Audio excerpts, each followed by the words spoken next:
Good morning, good day, good evening, depending on where you are. Shabbat Shalom and greetings to the 12 tribes of the scattered flock of Abraham, Isaac, and Jacob, whose name was changed to Israel.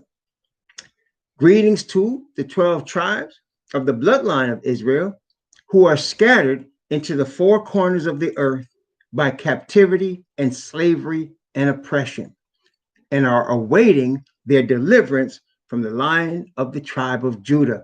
Greetings. Greetings to all of you who are not of the 12 tribes, but recognize the truth of the only true God, Yahweh, and his son, the Hebrew Messiah, whose true Hebrew name is Yahweh Shai. Greetings to those that want to be grafted in to that nation that's now scattered, but will be the capital of the planet Earth in the kingdom that is soon to come. Greetings to you. Greetings also to those that are not of any particular religion and care not for religion, but do care about truth and righteousness and do want an end to corruption and disease and death on the planet. Greetings to you. Greetings to all in the chat. Shabbat Shalom, brothers and sisters in the chat. Shabbat Shalom to those on in the YouTube and also on Power Talk and also on Periscope. By the way, with regard to Periscope, apparently Periscope is going to be departing, not going to exist anymore after March 31st. And so our Periscope stuff will stop after March 31st of this year. But we'll continue doing it all the way up until that time. So, and I'm also copying stuff from Periscope into Twitter. So if you're on that platform, you can find it in our Twitter page or on our Periscope page. Greetings. So we have been studying the book of Revelation, and we're in the seals of the seven seals, and we completed last night the sixth seal. And today we'll be talking about the seventh seal. Okay. Now, today's lesson with regard to the seventh seal has a lot to do with what we talked about last night. And as I mentioned before, there are seven churches, there are seven seals, and there are seven trumpets. And there's a rhythm to them in that they flow together. Now they're telling you different stories as they flow together. Okay, and by the grace of the Most High, during the second part of today's study, that we have two parts. Generally, we start with one at this point around 11 something in the morning on Eastern time, and then we'll take a break and we'll come back and do the second part. And the second part of today's study will be starting the seven trumpets, and that's a whole other thing, and we're going to talk about that as we go into that part. But that's important. But to understand each seal, as you have seen, we have gone back into each church. And to understand each trumpet, you'll see we're going to go into each seal. Isn't that interesting? So there's the seven churches, and then there's seven seals, and then the seals and the churches go together. And then when you go to the trumpets, you'll also see back with the seals. Very interesting, right? And then as we get to the sixth and the seventh church and seal, the seven plagues start to come. So we're in right now the sixth church and the sixth seal and the sixth trumpets, where we are right now. And we'll be going through that as we started last night. But as a continuation as to last night and to flow into today with the seventh seal, I want to go back to what we talked about with regard to, we talked about with the, if you recall, in chapter 7 of the book of Revelation. Let's go there. Revelation chapter 7, we studied last night. We saw the 144,000 who are on the earth right now being sealed and prepared for the soon to come tribulation that's coming on a major way, tribulation such as never was. In fact, before we go to Revelation 7, let's look at that in a couple of places in the Bible for some witness, to bear some witness. Let's take a look at the prophets. Let's start in Daniel chapter 12. Daniel chapter 12, and we'll begin in Daniel 12. And as a matter of fact, let's go back a little bit in Daniel 11 and start at verse 44, 2 verses from Daniel 12, and then we'll go into Daniel chapter 12 and verse 1. Okay, so let's start at Daniel chapter 11 and start at verse 44 and go into Daniel 12, verse 1. And Daniel 11 is talking about the Babylonian powers that are now in existence, that are being controlled behind the scenes by the papacy of Rome. All the powers of the earth, the top of the devil's pyramid is the papacy. That's the top of his pyramid. He controls the Pope and all of their leaders, and those people control it, and they have in their system, they're the top of their pyramid, and then they have the Ashkenazi Jews in their pyramid that controls their money, or controls money in general. Okay, and then they control, they divide control politics. If you will notice, on not 100%, but in the majority in the United States of America, the Republicans are generally either Catholics, or they are what you call them, evangelical Christian.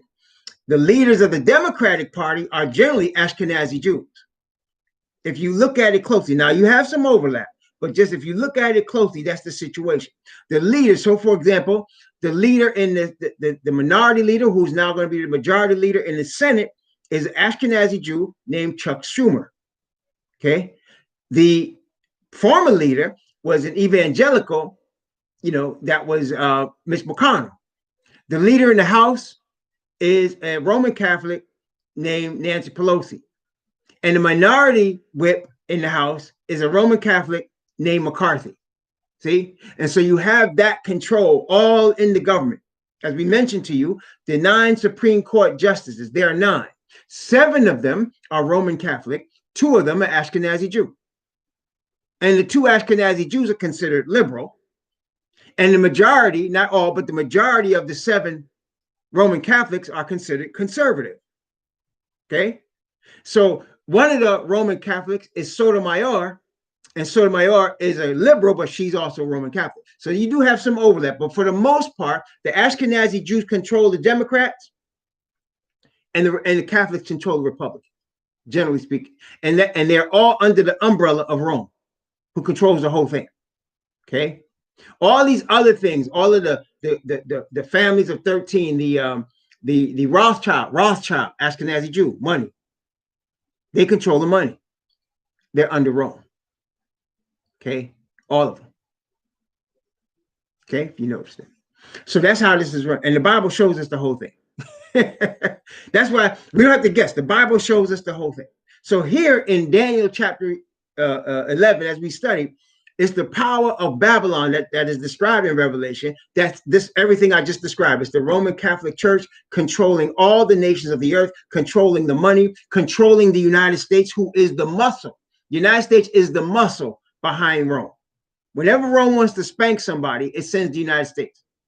When they want to spank Muslims, it creates a war in the Middle East. The United States is sent and leads a whole bunch of countries into war. Okay, so whenever they want to spank somebody, they use the U.S. That's how that works.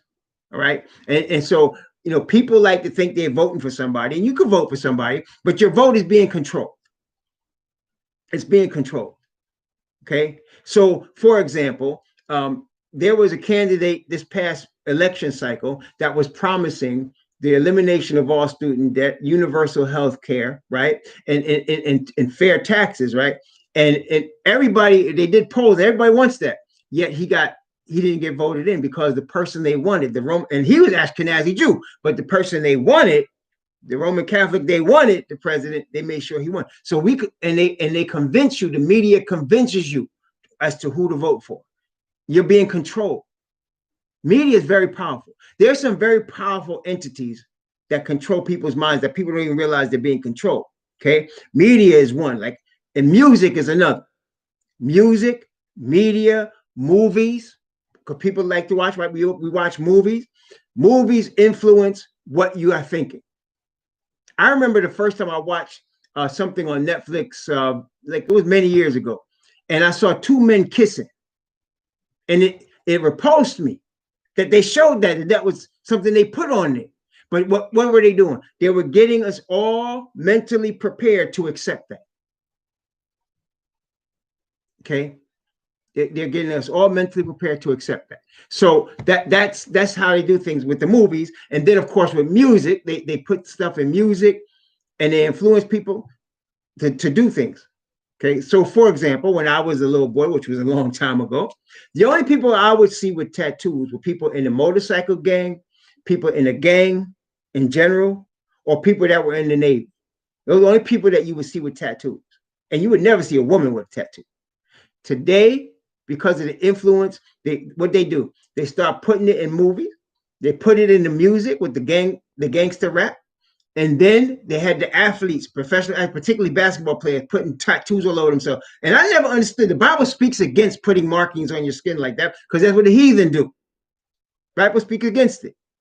But people put all kind of crosses and pictures of white Jesus and babies and their family and permanent markings all over their body. That's a pagan thing, and they were influenced by the athletes and by the music.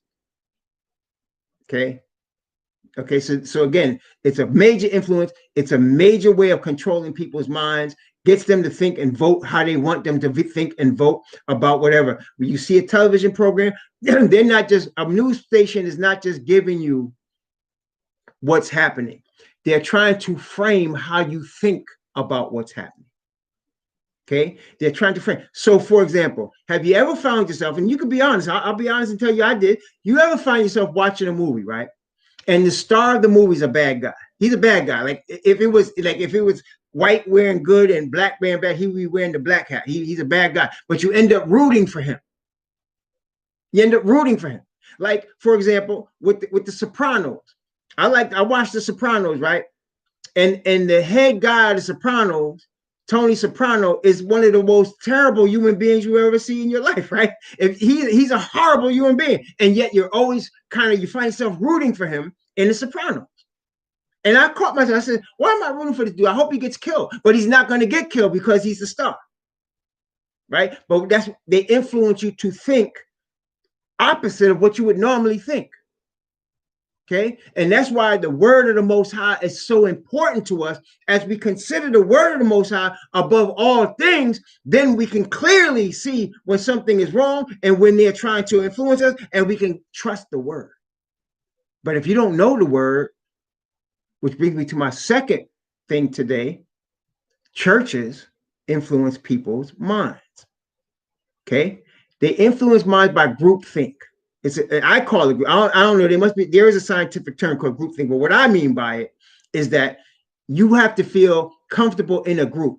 If you're outside the group, you feel like you're alone. And what most people are afraid of is being alone. There's a couple of things people are afraid of. People are afraid of public speaking. People are afraid of speaking in front of people. That's why it's easy when those of us that can speak in public with no problem, we can make money doing that because people are afraid to speak in public, right?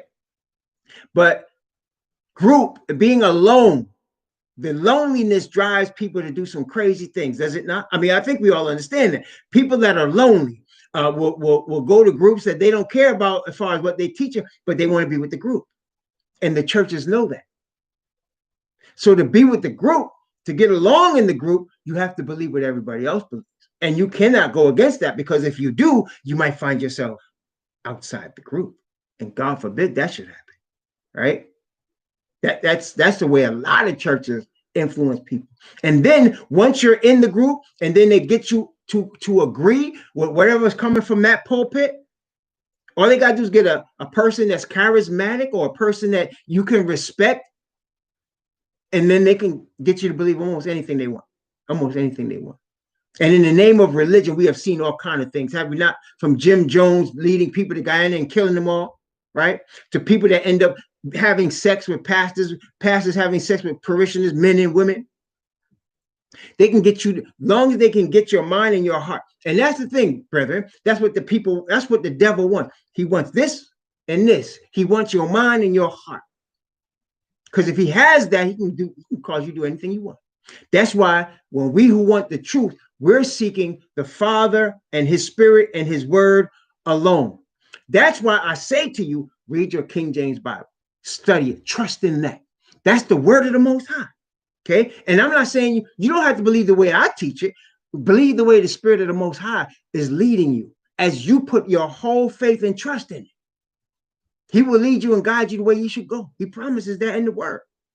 Okay, so you go ahead and do that. Study the whole book. Don't study part of it. Read the whole book. And then when you finish reading it, Read it again. And pray over it.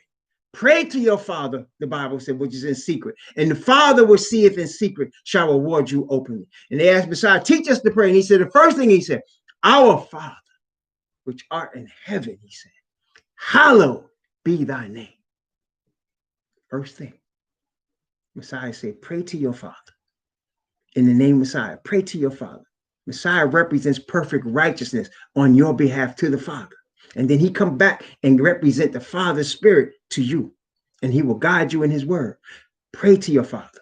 Seek his word. That way, when these things come about, when they bring up all of this stuff on the television or in the music or in the movies, you can see right through it.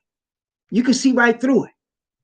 You understand? Because angels see the whole thing also, and they see right through it. Why? Because angels of the Most High are servants of righteousness. They're servants of righteousness. Okay, so they see the whole thing, and they don't bother them because they know the truth. All right, so read the word, study, pray for the Father's Spirit to seal you in your forehead like the 144,000. We're in that time right now. The people that you are seeing doing things like we saw last week in the Capitol, those people are sealed too. They seal with the mark of the beast already. Okay. The leaders that are letting people starve to death while they're getting six-figure salaries and free health care, and they don't care about people because they get money from corporations, they are already sealed. It's already burned. When you see people get guns, walk into an elementary school and kill kids, automatic weapons, people walk into people that are worshiping in a church and kill the parishioners, sit there and smile at them, and then kill the parishioner. And then the police come and take him to McDonald's because he said he was hungry. Sealing's already started. It's already started. Okay, people are already making decisions. Now, the majority of people haven't, but that's why we're here. Okay, that's why we're here. If you are feeling conviction in your heart that something, and that's what I'm saying, you can tell, right? When you feel something is happening and more is coming, you can feel stuff coming. That's the Spirit of the Most High trying to plead with you. Trying to plead with you. And what is he trying to do? Bring you to obedience to your Father. That's all. He's not trying to get you to be no prophet. He's trying to get you to be obedient to your Father. Because the devil wants you obedient to him. And most of the world is. Like I said, the movies, the music, the politics, the media, all being used to tell you what to think. To tell you what to think. Okay? They're all being used to tell you what to think. And you have to be aware of that. But you can only understand it if your mind is given to the Father's Spirit and to his word alone. When you understand his word and you understand obedience to his covenant, those things will not get you because it will repulse you because of the Spirit. Right? Praise the Most High. So Daniel chapter 11, verse 44 and 45. But tidings out of the east and out of the north shall trouble him. Therefore, he shall go forth with great fury to destroy and utterly make away many. Remember, we talked about this. Tidings out of the east and the north is the message of the 144,000.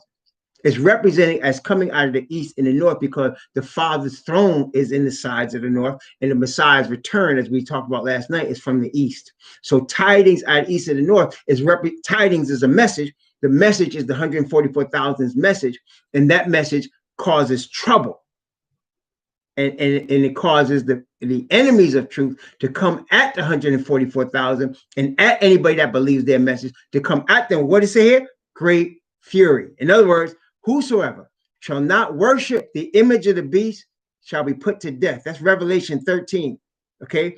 Revelation 13, I think it's verse 15. Whosoever would not worship the image of the beast shall be put to death. And the 144,000 and those that hear their message are not worshiping the image of the beast. They're not worshiping the image of the beast. They're worshiping Yah. Remember, brethren, our Messiah, the Hebrew one, the black man of the tribe of Judah, was put to death based on treason.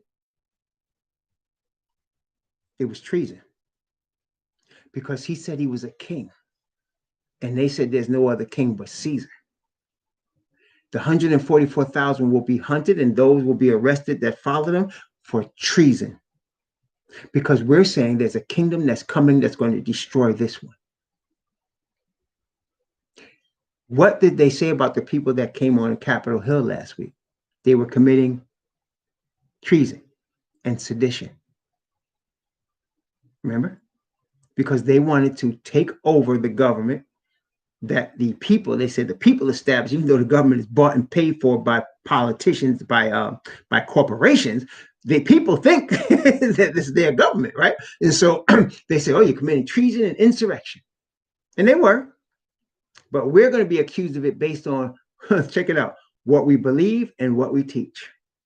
It's not because of guns. Messiah never had no weapons. He never brought sword. Like he went into the temple and he whipped them people out of there. But I mean, aside from that, he wasn't trying to create no insurrection. He wasn't trying to march on Rome. He wasn't trying to kick the Romans out of Jerusalem. It was based on, they kept asking him about his teaching, and they brought forth false witnesses who claimed he said X, Y, and Z. They said the same thing about Stephen, remember? They brought forth false witnesses and said he was teaching against Moses and against the law, which was a lie. And they called them false witnesses.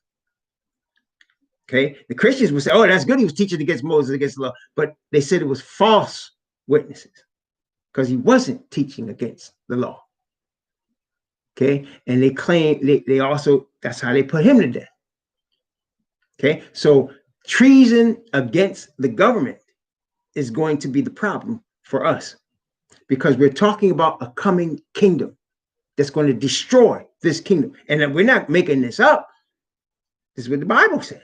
Okay, and that's where it comes to this. It comes to this. Listen, these group of people are crazy. They take the Bible literally. You're going to hear that more and more. This is a fanatical group that take the Bible literally. It's going to be all over the media. News, it's going to be all the news. You're going to hear politicians speak it. They're going to get coons, sellouts from among us to say it. You're taking the Bible seriously. You're taking it literally. These people are mind control. Isn't that how the devil does it? He does something, right? The devil is a liar, and yet he's good at calling other people liars. Like he called the Father a liar. And he's the one that created lies. See, that's what he does. So it's like he lies, and then he'll say, oh, but these people are liars. It's hypocrisy. That's what part of what sin is.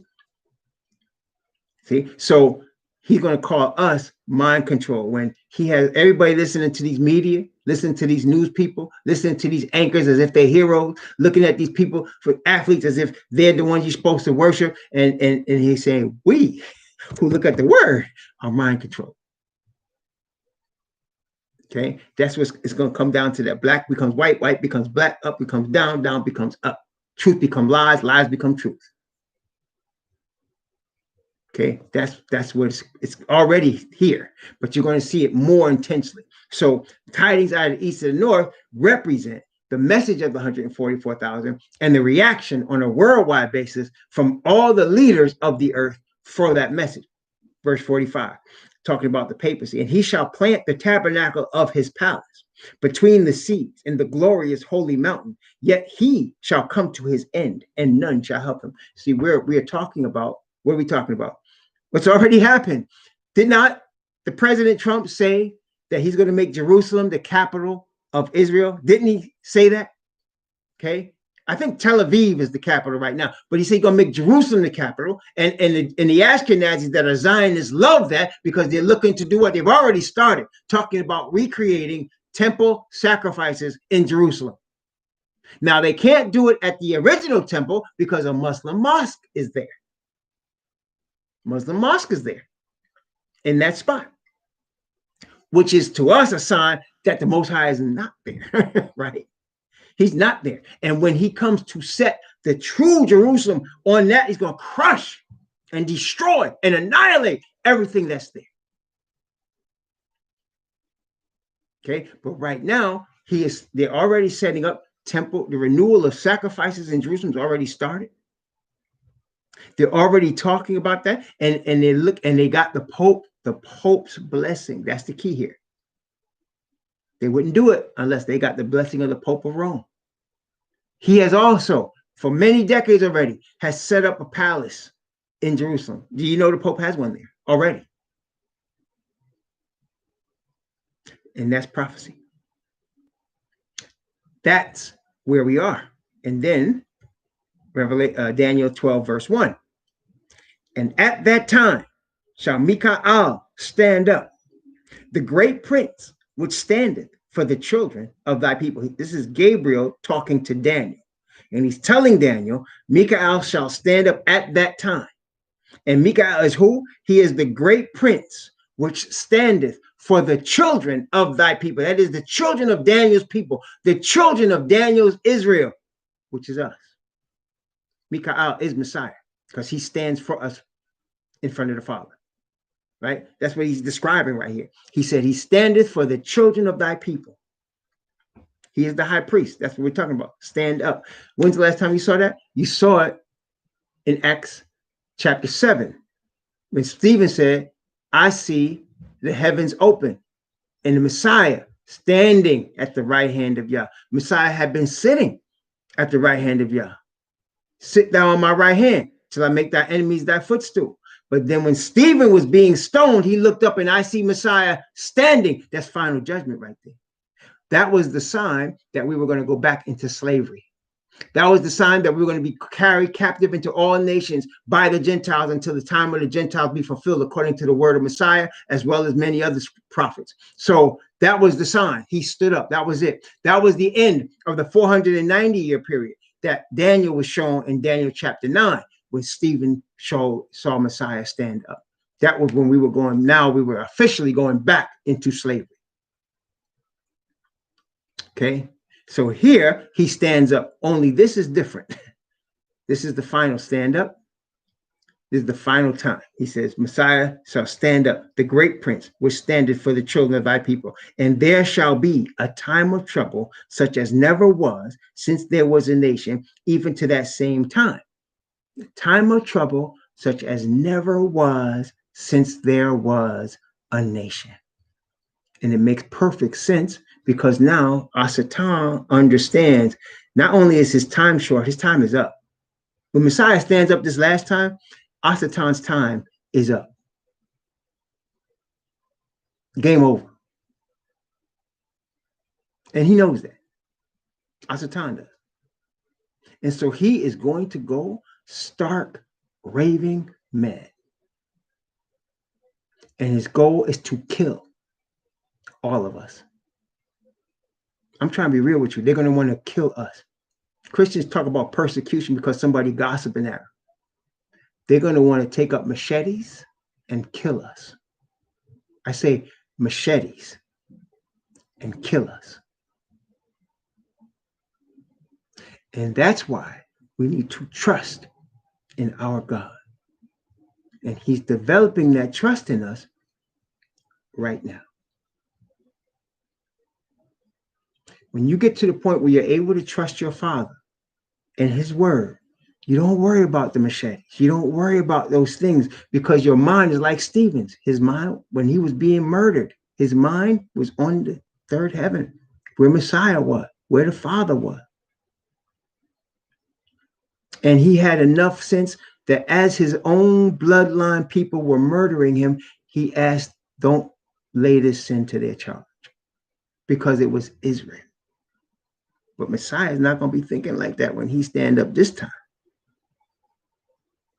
There shall be a time of trouble such as never was since there was a nation, even to the same time. And at that time, he's telling Daniel, thy people, you Israelites, shall be delivered.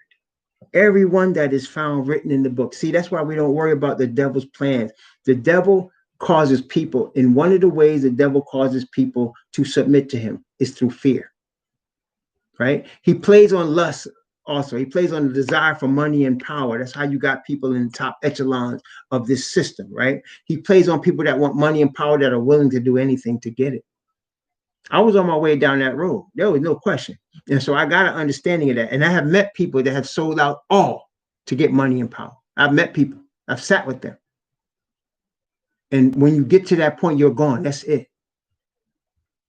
And I was headed that way. I declared to my wife and to the Most High, my determination is to be a billionaire. I told her that. My wife was scared to death. And it got to a point where I lost the house, lost cars. I didn't care. I would starve. I would do whatever it takes to get that money. Anything. And then the Most High caught me and talked to me. And it was a point where he's showing me your children, you're going to lose your children. You're going to lose your wife. You're going to lose your family. You'll never have that again. You get other stuff, but it will never be the same.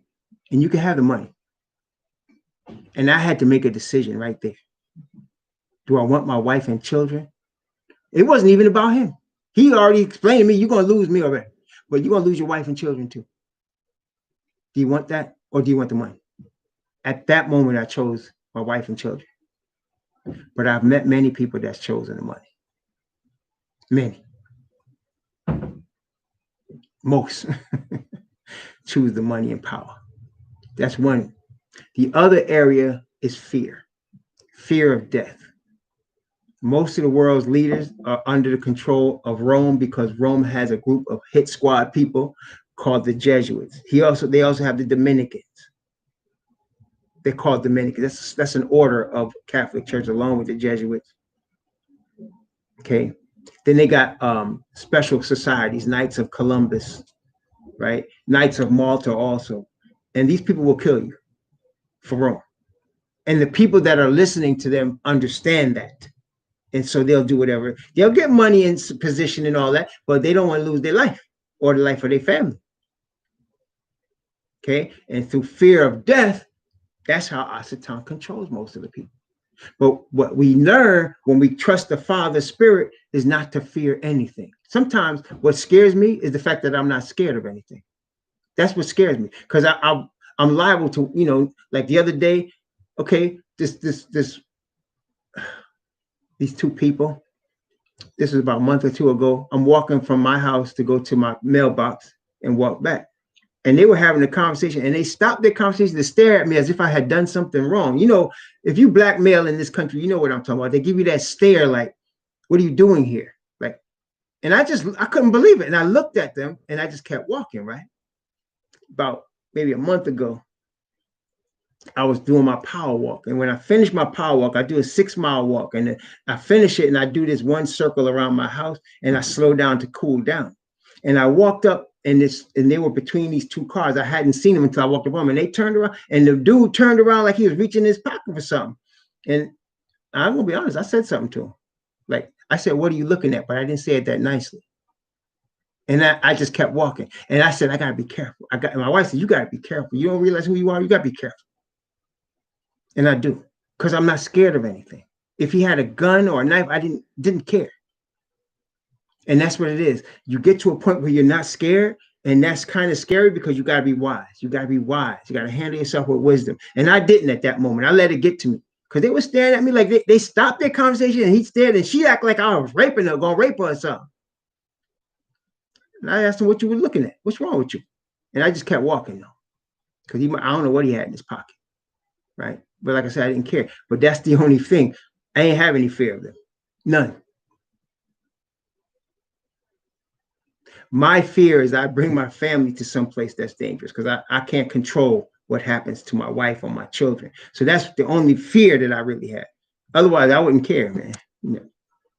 But that's what we get when we worship the Most High and when we serve the Messiah in His Spirit. We don't worry about death. The fear is gone. You understand? And that's what we're going to need as we go into this time. Don't be scared. Don't be scared of these people. Look, do you believe in a resurrection? Because the Bible talks about a resurrection of the righteous. If you believe in the resurrection of the righteous, It's all good then. You can't be stopped because they'll kill you and you'll come back. They'll kill you and you'll come back. Okay, that's the way I believe. They could kill me and I can come back. I'll come back. They'll see me standing on the walls of the New Jerusalem because I'm not worried about that. And that's because of the Father's Spirit, not because me. It's because of the Father's Spirit, and that's there for everybody. So this is coming. Time of trouble such as never was since there was a nation, nor even to that time. Again, let's look at another example in the book of Isaiah. The prophets all speak about this. So let's go to Isaiah chapter 20. Isaiah chapter 20.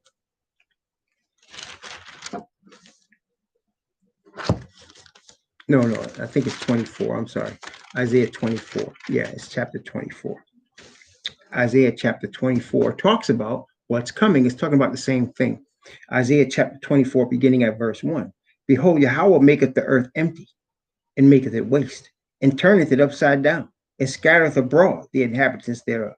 And it shall be as with the people, so with the priest, as with the servant, so with his master, as with the maid, so with her mistress, as with the buyer, so with the seller, as with the lender, so with the borrower, as with the taker of usury, so with the giver of usury to him. The land shall be utterly emptied and utterly spoiled, for Yahweh has spoken this word. The earth mourneth and fadeth away. The world languisheth and fadeth away. The hardy people of the earth do languish.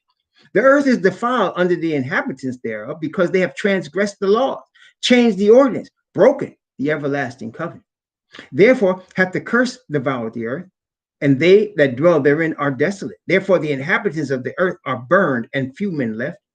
The new wine mourneth, and vine languisheth. All merry-hearted do sigh. The myrrh of tabrets ceaseth. The noise of them that rejoice endeth. The joy of harp ceaseth. They shall not drink wine with a song. Strong drink shall be bitter to them that drink it. The city of confusion is broken down. Every house is shut up, that no man may come in. There is a crying for wine in the streets. All joy is darkened, and myrrh of the land is gone. And the city is left desolation. The gate is smitten with destruction. When thus it shall be in the midst of the land among the people, there shall be as the shaking of an olive tree, as the gleaning grapes when the vintage is done. Then shall they lift up their voice. They shall sing for the majesty of Yahweh, and shall cry aloud from the sea.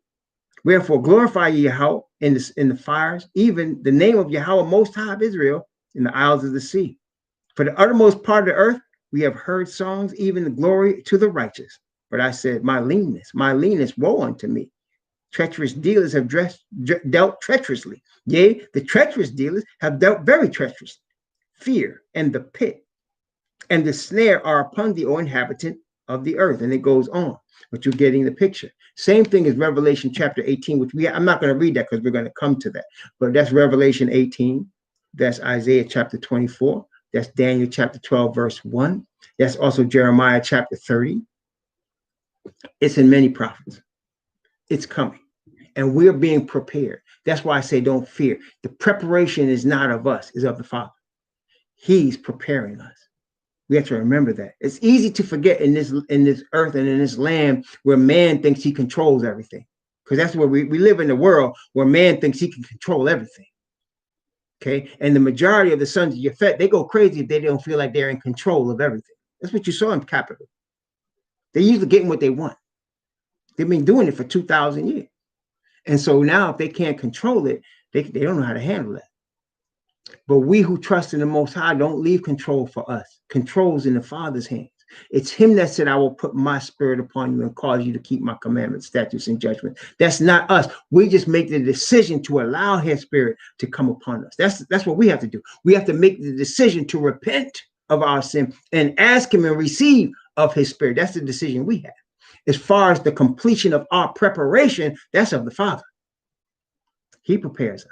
So we don't have to worry about being ready. We have to concern ourselves whether we are choosing the Father. We are choosing his word. We are choosing his spirit. That's the power we have. Once we make the choice, though, the preparation is of him. Where we're going to live, how we're going to live, That's up to him. His spirit brings that to us. Okay, and he will guide us. He will guide us every place we go in the way we should go. He will. The Bible says it. Okay, so that's what's coming. That's what we're being prepared for. That's what the 144,000 seal is going to bring this. It's going to bring it. Okay, so then we saw, let's go now to Revelation chapter 7, where we were last night. Revelation chapter 7. And we saw the 12 tribes, or 12 tribes being sealed in their foreheads with the Father's Spirit by the angel that came with the seal. And then we saw a numberless multitude with palms in their hand, right? Let's look at this again. Revelation chapter 7, verse 9. Revelation chapter 7, verse 9. After this, I beheld, and lo, a great multitude, which no man can number, of all nations and kindreds and people and tongues, stood before the throne and before the Lamb, clothed with white robes and palms in their hands, right? Remember that? Let me show you something from Leviticus, where now Leviticus and Deuteronomy and Exodus all talk about the three feasts. Okay, all three of them talk about the three feasts, which is why, again, you can have witnesses. Even though Moses is the author of all of these books, you have three different witnesses here. You have Leviticus, you have Deuteronomy, you have Exodus, that talk about the same thing, because Moses is writing this stuff by the inspiration of the Father. So now there are three appointed feasts, as we talked about. And this is aside from the Sabbath. Some people count the Sabbath as a feast. They're misreading Leviticus 23. The Sabbath is not a feast. The feasts are aside from the Sabbath, which he says actually if you read the chapter, he says these feasts are beside your Sabbaths and your free will offerings. Beside that. Okay. So now let's take a look at Leviticus chapter 27. We're going to start with the Day of Atonement, which is the 7th month, the 10th day of the month. That's in the Hebrew calendar. This year, that would be in October. The 2021, that'll be in October, this particular year, because of the way the moon phases go. Most years between September, as it was this past year, September and October. All right. So Leviticus chapter 23, I'm going to start at verse 26.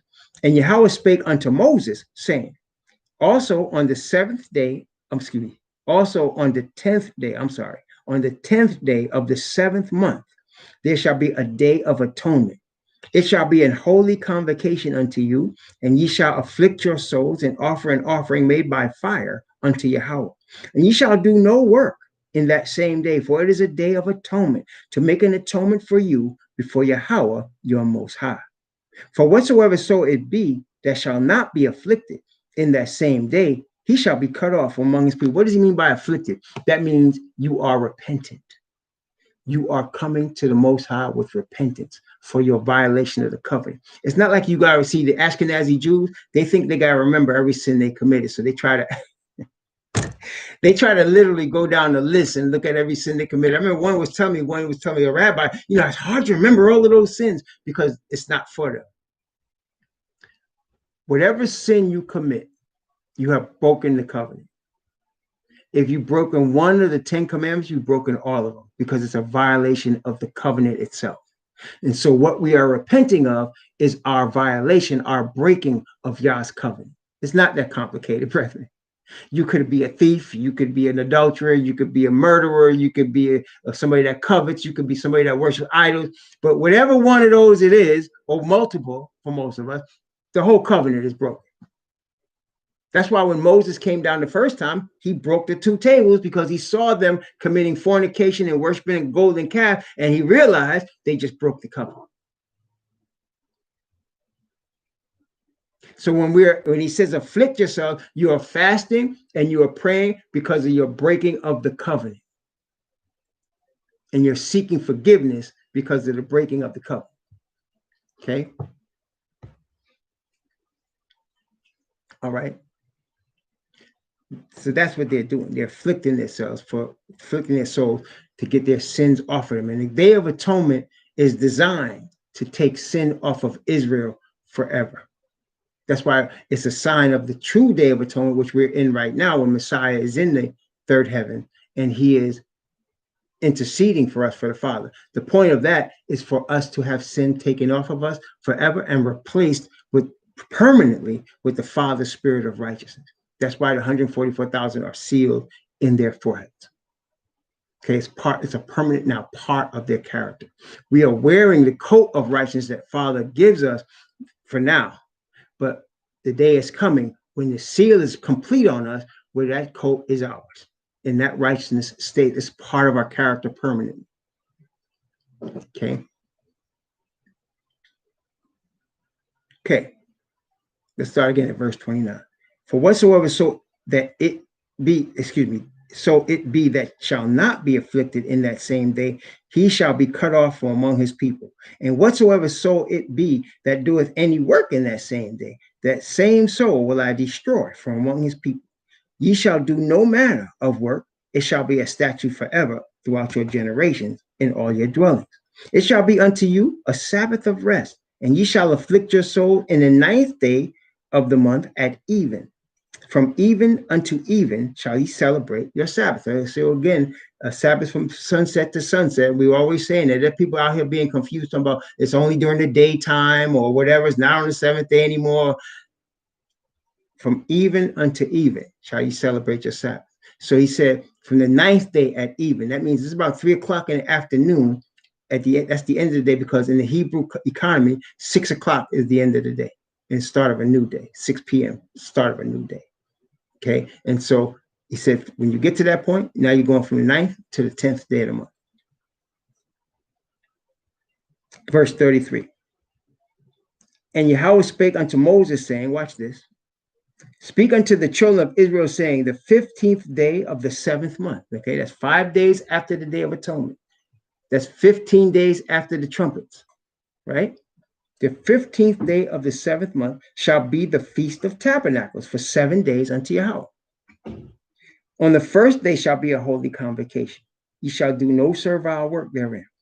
7 days ye shall offer an offering made by fire unto Yahweh. On the 8th day shall be a holy convocation unto you, and ye shall offer an offering made by fire unto Yahweh. It is a solemn assembly, and ye shall do no servile work therein. So you have basically 7.5 days, which they count as 8 days, because the first half of the 8th day is when you do this holy convocation, right? So it's 7.5 days. That's important for us to remember as we going to look at the 7th seal, okay? But yeah. Feast of Tabernacles, 8 days, basically 7 days, and then you got a half a day. Verse 37. These are the feasts of Yahweh, which ye shall proclaim to be holy convocations, to offer an offering made by fire unto Yahweh, a burnt offering and a meat offering, a sacrifice and drink offerings, everything upon his day. Beside, watch verse 38, beside the Sabbaths of Yahweh. See that? The feasts are not the Sabbaths. You have Sabbaths during the feast, but the 7th day Sabbath is not a feast. He said, beside the Sabbaths of Yahweh. And beside your gifts, beside all your vows, beside all your free will offerings, which ye shall offer to Yahweh. Verse 39. Also in the 5th day of the 15th day of the 7th month, when ye have gathered in the fruit of the land, ye shall keep a feast unto Yahweh 7 days. On the first day shall be a Sabbath, and again on the 8th day shall be a Sabbath. Right? So you have, even though it's a 7-day feast, it's going to touch the 8th day, which makes it 7.5 days. It's going to touch the 8th day.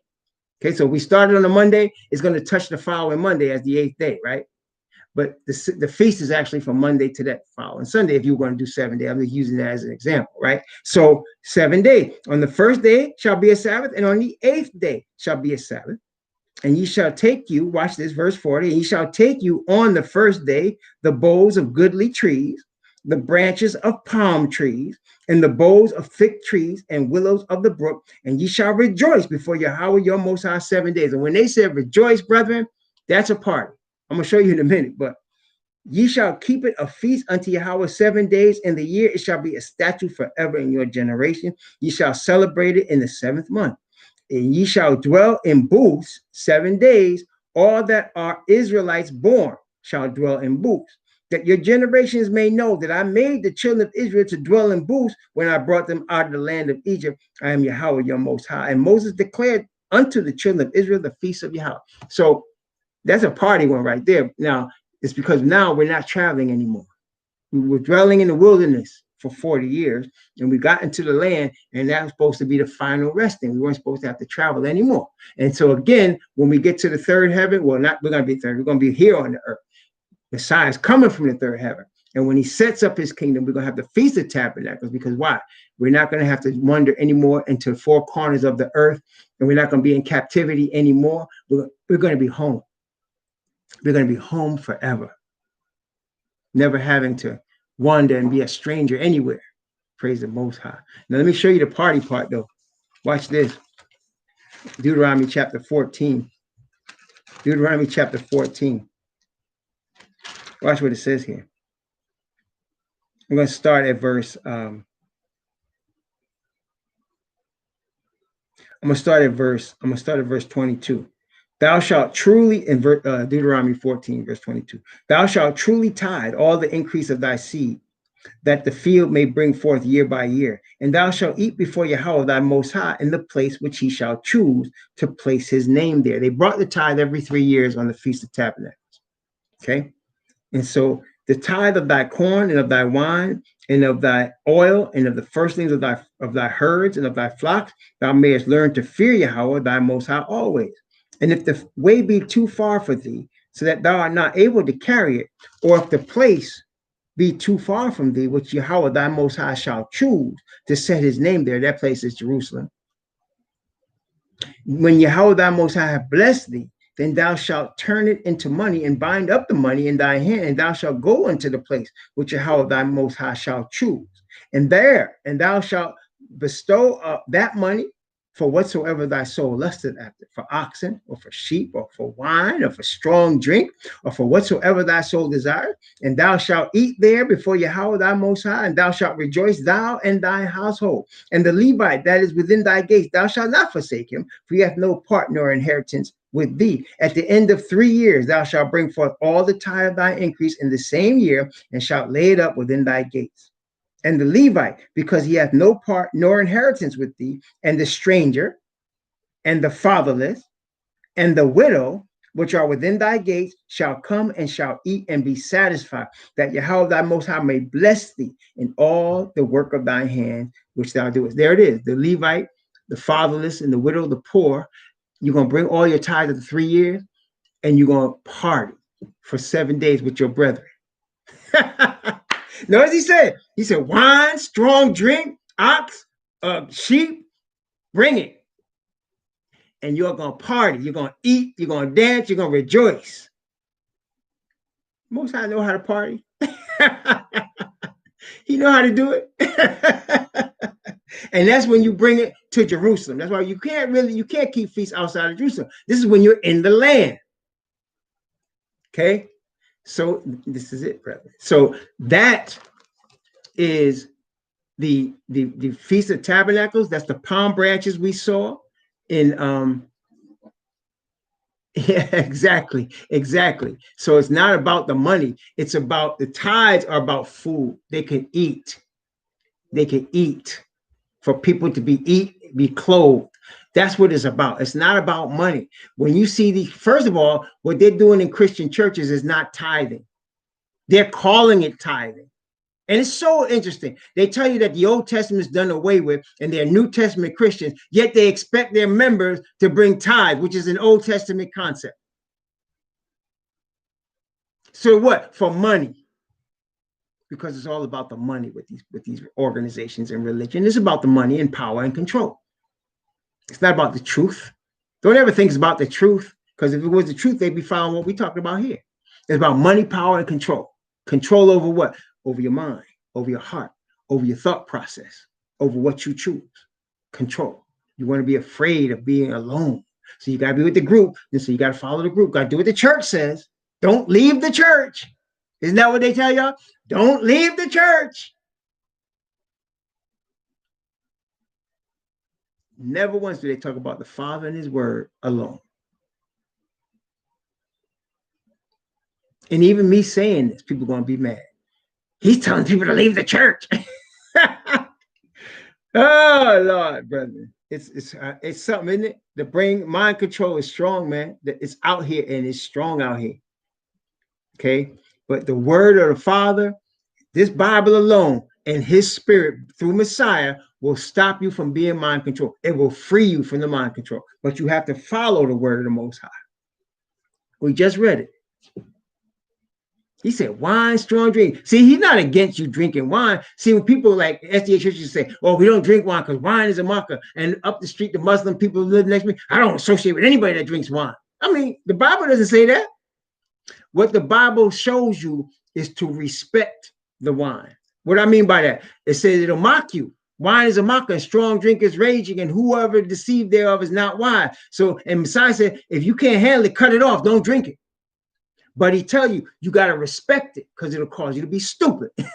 But it can make your heart glad at the same time. He tells them, rejoice with it. Okay, but you at the same time, when it comes to the things of the Most High, he told Aaron, he said, don't come and tell your son, tell your children, don't come in my sanctuary anytime you want, because his sons came in there drunk and did something stupid and got themselves killed. He said, don't just come in here and don't drink no wine before you come in here, because you want to make sure your mind is straight. You make sure your mind is clear. You come into the sanctuary of the Most High. Okay. And for Levites, for those that were ministering, like when I'm ministering to you, I'm not drinking no wine when I minister to you. Right? Because I could be under a different spirit influence. But that's not saying you shouldn't drink wine. Respect it. And there's a time for it and there's a time not for it. Period. That's what it's saying. Okay?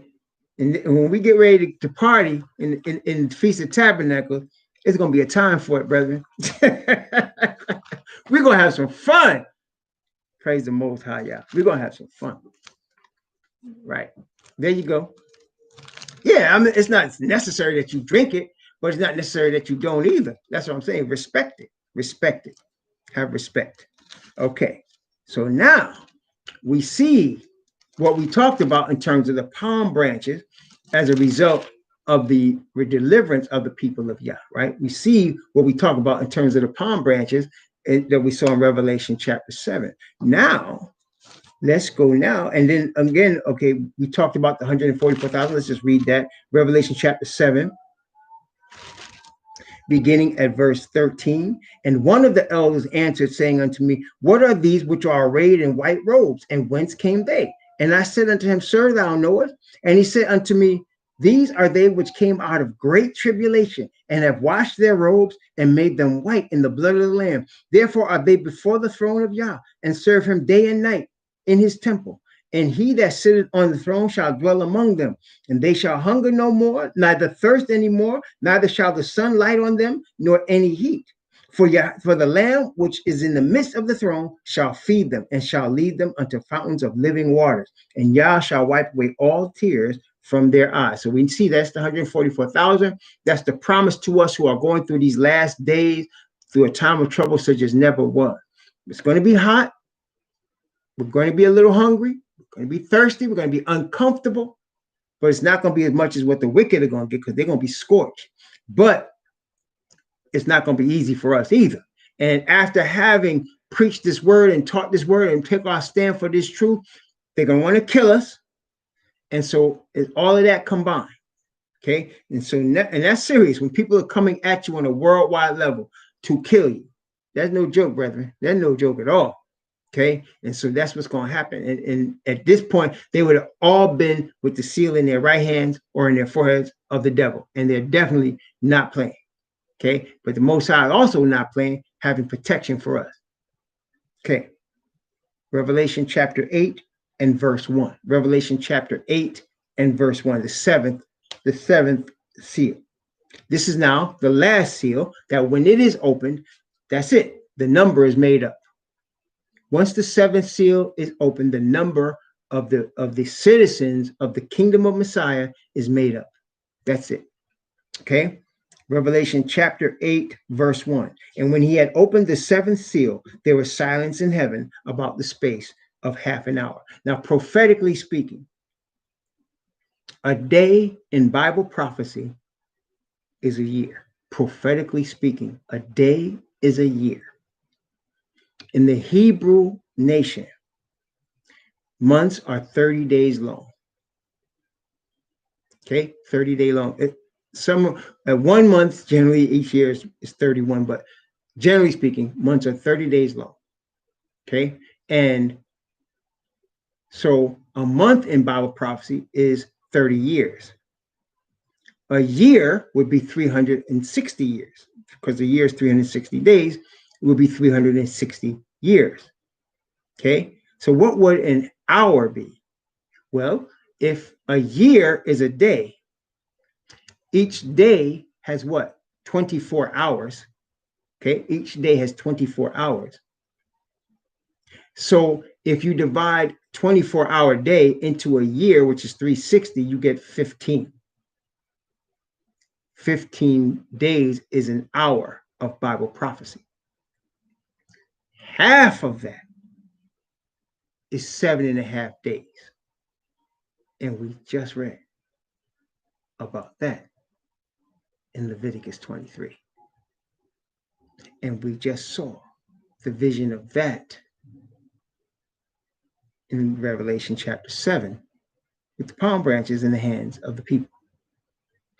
7.5 days. The first day is a holy convocation, and the 8th day is a holy convocation. And you shall rejoice. So once we're delivered, it's a rejoicing from the Most High. And of course, we're going to rejoice because we're going to have been delivered from death. We're going to have been delivered from sin. We're going to have been delivered. The kingdom is now going to be established. The kingdom that the prophets have been talking about in all the Bible, the kingdom that all of us have been waiting for, the kingdom that Messiah promised, that is going to be established. And now it's going to be it's going to be in existence. And it starts with the Feast of the Tabernacles. Okay, starts with the Feast of the Tabernacles. So we praise the Most High. So that is the seventh seal. Now, of course, it goes with the seventh church. Okay, and the seventh church, again, Revelation chapter 3, is Laodicea. And notice what it says, the seventh church, Laodicea, beginning at verse 14 of Revelation chapter 3, and unto the angel of the church of the Laodiceans, right? Watch what it says here. These things saith the Amen, the faithful and true witness, the beginning of the creation of Yah, or the origin, the creation of Yah. That word beginning means origin. So what is going on here? The 144,000 are going to bear witness of the truth. That's what he says. He is the Amen, the faithful and true witness.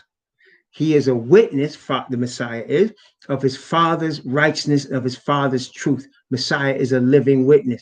The 144,000 will also be witnesses of the Father's righteousness and the Father's truth.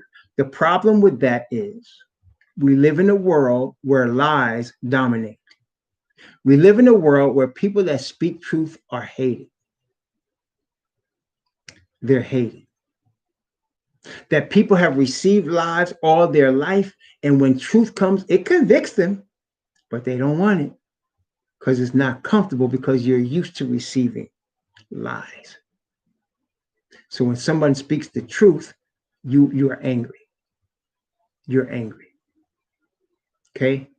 And so that problem is the Laodicean problem. He said in Laodicea, as many as I love, I rebuke and chasten. So he's going to bring forth a straight testimony of the true character, the true condition of spirit of Laodicean, which is where we at, right? We're coming right now. And that straight testimony comes from the 144,000. And that message is going to be hated by most, but received by a remnant. And that's why it's given. Right before it's all over, a remnant of people, and that call is made to Israelites. And there, of course, going to be some that are not bloodline that's going to receive this also. And so the call is being made in terms of a message, a powerful message that's also going to be illustrated to us when we look at Revelation chapter 11. But it's a message that the 144,000 are going to give, clothed in sackcloth. It's going to be a straight testimony, a straight message of the true condition of what's coming. The power of the Father's Spirit is going to bring the conviction on the people that hear the message. See, it's not because of the 144,000 being intelligent or being charismatic or anything like that. It's the Father's Spirit speaking through those words that's going to bring the conviction. And even now, when you speak truth to people, they don't want that. And the truth is from the word. See, when somebody comes to me with something that's false and speaks something false, it doesn't bother me because I don't have time to let that bother me. I only have time to receive the Father's Spirit. The other day, somebody accused me of doing this, that, and the other thing, and I just laughed because I didn't really care. I only want to please the Father. And if somebody says something to me that's true and it hits me, I will look at it because I want to please the Father. I'm not. It's not about me collecting money from somebody, establishing somebody's church, or causing you to join somebody's church. I don't have any of those agendas because the glory of the Father is the only issue that I'm concerned with. And I can only bring him glory if his spirit comes on me and I am obedient to his covenant.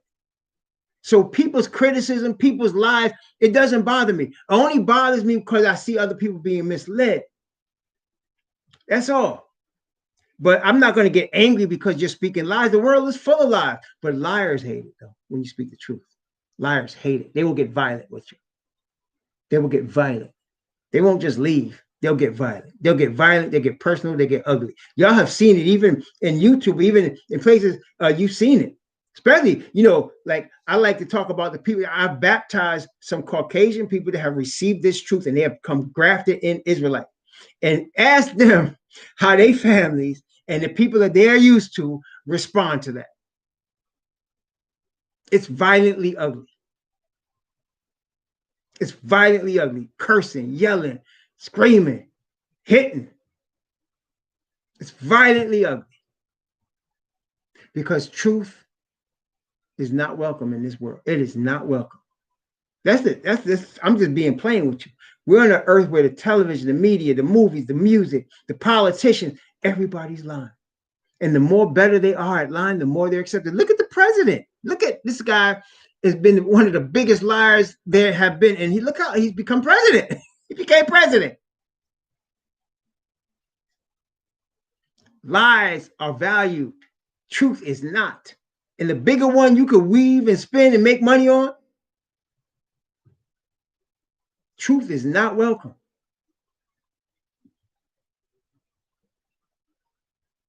Okay? It's not welcome.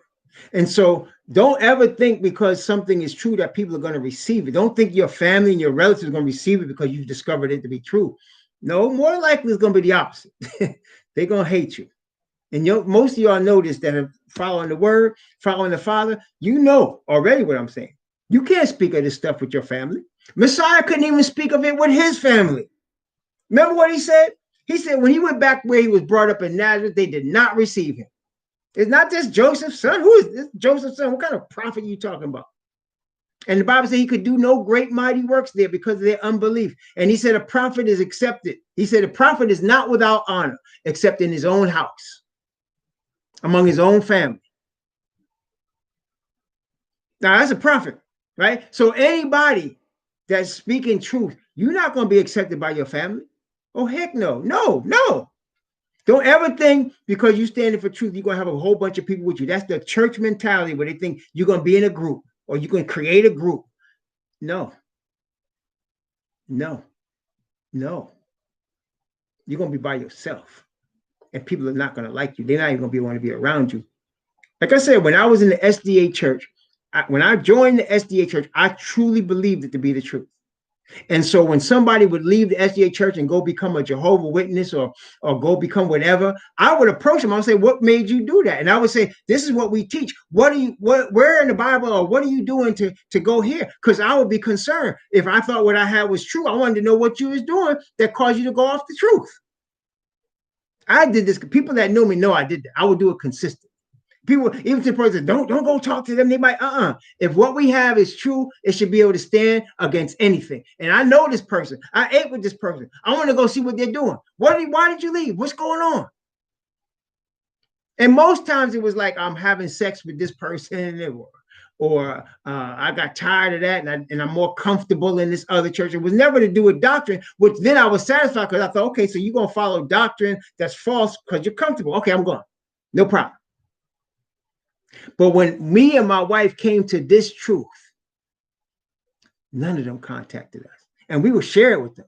People that we ate with, people that we knew, we share with them. And then we came to the realization that they don't want this truth. They don't even want to investigate it because people want to keep their heads in the sand. And I'm more direct. I said they keep their hands up their anus. They don't want to know because they're afraid if they knew something that's different, then what they have been taught, they'd have to make a change, or they'd be under obligation to follow it, and they don't want to even deal with that. They don't even want to deal with that. But with this truth of the layer that's coming to Laodicea and the seventh seal, they're not going to be able to hide. It's going to be promoted by the Father's Spirit. So they cannot stop it. They can't stop it. And that's why they're going to be hating on us. They're going to be hating on us and want to kill us, because they can't stop their ears. It's going to be coming. Okay, it's coming at them. Why? Because remember what he said: as many as I love, I rebuke and chasten. Be zealous, therefore, and repent. It's not because he hates them, because he loves them, because he's trying to get you away from the father of lies. That's his enemy. Our father's enemy is the devil, and he is the father of lies. And so the devil called the father a liar, and the father said the devil a liar. And we got to choose which side we on. And at that time, when the 144,000 are sealed and bring forth this message with the power, that's how you're going to know it is. You're going to know it's there by the power of its influence, because it's from the Father. And so the reaction is going to be strong. It's going to be strong. You're going to get people that take a stand for this truth, and their family's going to want to kill them for taking that stand.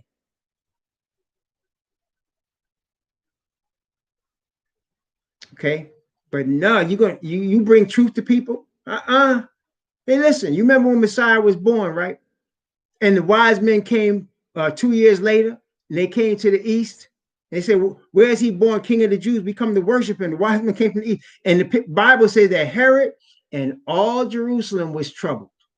They were troubled at that saying, because they didn't want nothing to do with this Messiah. And Herod later tried to kill all the babies in Bethlehem just to get rid of him, because they didn't want, this is supposed to be the Savior, Messiah of Israel. And they wanted to kill him. Brethren, so you have to, when I say you have to love truth, be prepared to be by yourself. It's not, if there are a few of us here that gather together, even online, or you can get one person or one family or one group to come together, be happy you got that, because it's going to be real. You're going to have to stand for yourself on this thing. You understand? That's it. So, and we're going to praise y'all. That's why we're going to cast our crowns at the feet of Messiah and of the Father. We're going to stand, because we're going to know only by his power that we make it on that sea of glass, only by his power. All we did was choose him. That's all we did. He did the rest. We chose him and we repented, and he did the rest. You understand? So, brethren, we're going to take a break. I'm going to start the 7 trumpets after the break. It's now 12:28. I will come back at like 1:05, and we'll start, give you a chance to go get something to eat, whatever, and we'll come back at 1:05 and start the 7 trumpets. But until that time, please, even though I know it'll be few, but I still must say it, choose the truth. No matter how you feel about it, choose the truth.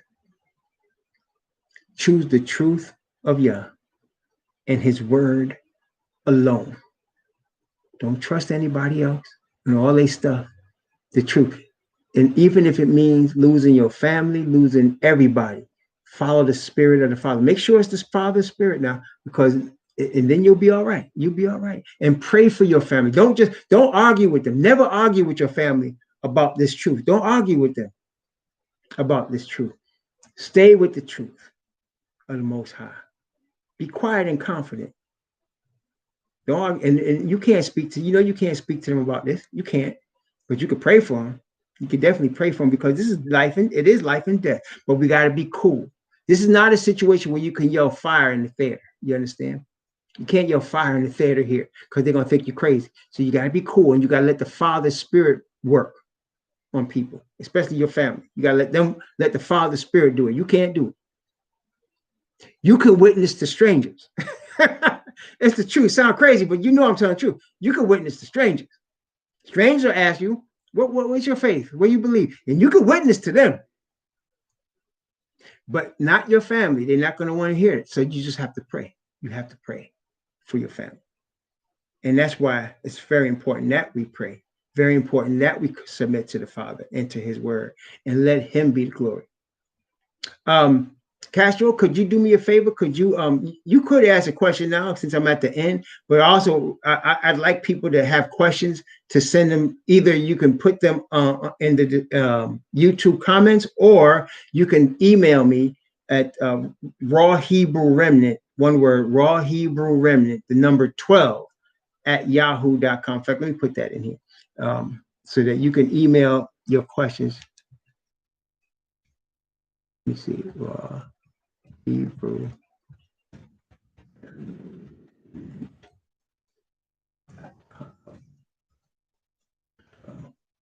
at Gmail.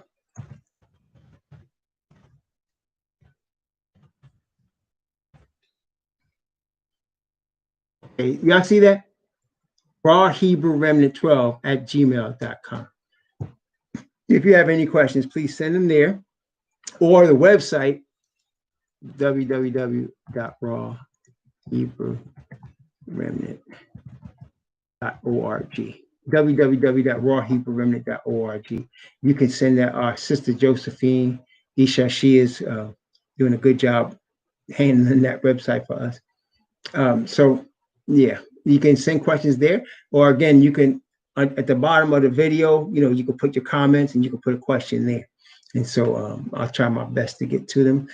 Actually, Sister Castro, you actually have my number, so you could call me if you got a question because you have my number. Yeah. All right. So I pray that you follow the truth for the truth's sake. Ask the Most High to guide you in the way you should go by His Spirit. Ask the Father in the name of the Messiah. Read His word for yourself. Let the Father bring you the spirit of conviction, and go with that conviction, and you'll be fine. Okay? Don't get confused with this world's lies. Shalom.